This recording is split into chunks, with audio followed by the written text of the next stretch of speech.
Coucou tout le monde, bon aujourd'hui on se retrouve pour une nouvelle vidéo pour ce livre donc qui s'intitule 50 règles essentielles en coréen. Donc moi j'ai acheté la deuxième édition, donc voilà, Studirama, c'est une très bonne édition. Voilà, vous le trouvez vraiment de partout, c'est vraiment un bon livre. Le design est assez simple, comme un peu dans tous, hein. Voilà, vert, noir, blanc, ça va pas plus loin.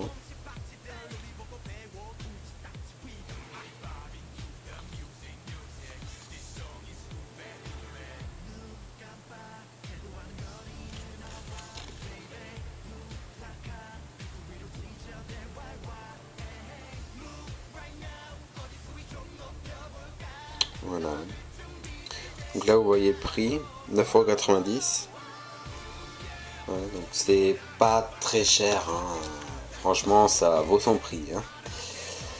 Donc petite critique à faire dessus, pour moi ce n'est pas un livre pour apprendre le coréen, c'est surtout un livre pour réviser son coréen. Voilà, je vais vous montrer le contenu dans quelques instants, mais franchement pour moi c'est c'est mon cahier de vacances quoi, c'est un livre trop scolaire quoi. D'ailleurs, Studirama c'est scolaire, hein, c'est connu pour être scolaire. Ce livre est trop scolaire, moi qui aime pas trop l'école, ça m'a pas trop enchanté. Il est super ce livre, mais c'est vraiment pour réviser quoi. Et il faut vraiment être motivé pour aller pêcher là-dedans parce que vous verrez le pourquoi du comment. Voilà, 50 règles coréens.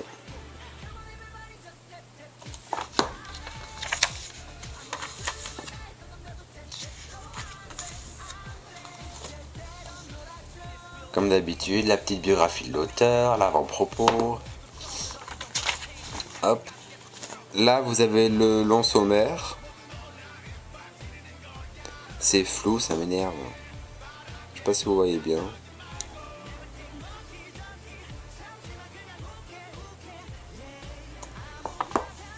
Enfin voilà quoi. Donc là c'est la première leçon, donc c'est une des seules que j'ai travaillé. Ça se voit d'ailleurs. C'était sur la particule de thème unnun, parce qu'avant j'avais pas mal de problèmes avec ça. Donc je l'ai retravaillé. Vous voyez comment se construit une leçon. Il y a une règle, la règle de grammaire, les exemples d'exercices, et après c'est à vous de faire les exercices. Voilà, et c'est tout quoi. Donc la leçon, en fait c'est pas une leçon, c'est un récapitulatif de leçon. Vous n'avez pas, comme dans les autres manuels, 3 pages, 5 pages, voire même 8 pages de cours. Là, vous avez 5 lignes de cours, quoi. Donc j'insiste là-dessus, c'est vraiment pas un livre pour apprendre le coréen, c'est un livre pour réviser son coréen.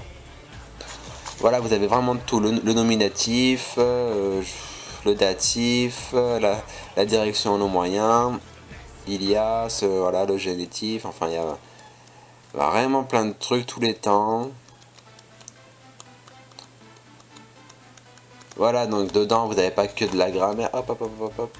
Là, attendez. Reviens là, toi. Voilà, après vous avez tous les corrigés.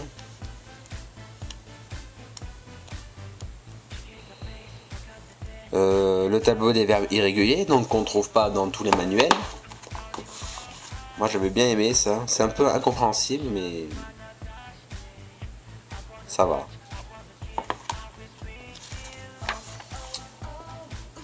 Voilà.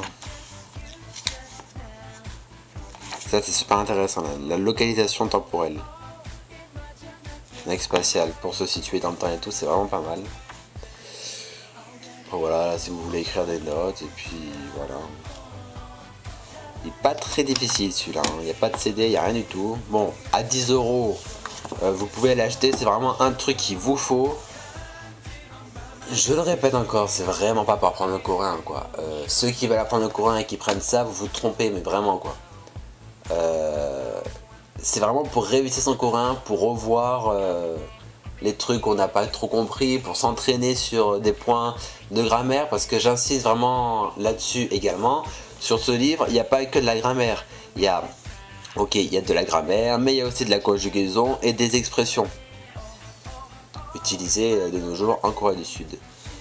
Donc voilà, donc allez vous l'acheter. Moi je l'ai trouvé à la Fnac. Voilà, à 10 euros. D'ailleurs j'avais fait chier la vendeuse pour me le donner. Parce que dans les magasins, il y a bien sûr que... Alors là, il y a... Vous voyez le rayon livre des langues au monde. Vous allez dans le rayon asiatique, alors vous avez un rayon plein, mais alors plein sur le japonais, sur le chinois, mais alors le coréen. Il fallait que j'aille tout en bas de l'étagère. C'était tout derrière les livres de chinois, et il y avait 2 malheureux livres de coréen, dont celui-là. Et j'étais content parce qu'il était bien et je le voulais. Je n'ai pas trop bossé, comme vous avez pu le voir. Enfin si, j'ai tout appris les récapitulatifs derrière, mais j'ai pas trop bossé les leçons. Voilà, j'avais pas trop le temps.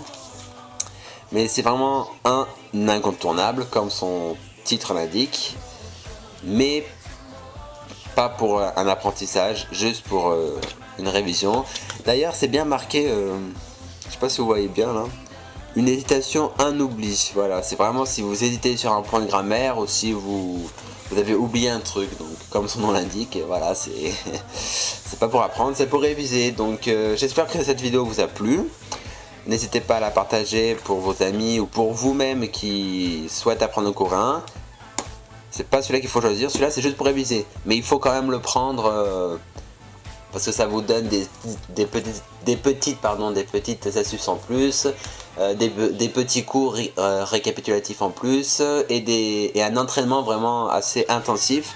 Même si c'est que 3-4 exercices par leçon, il y a quand même, je sais plus combien il y a de leçons. Il y a 50 leçons, donc en 50 leçons, voilà, vous atteignez un certain niveau de débutant, certes, mais vous faites plus de fautes comme ça.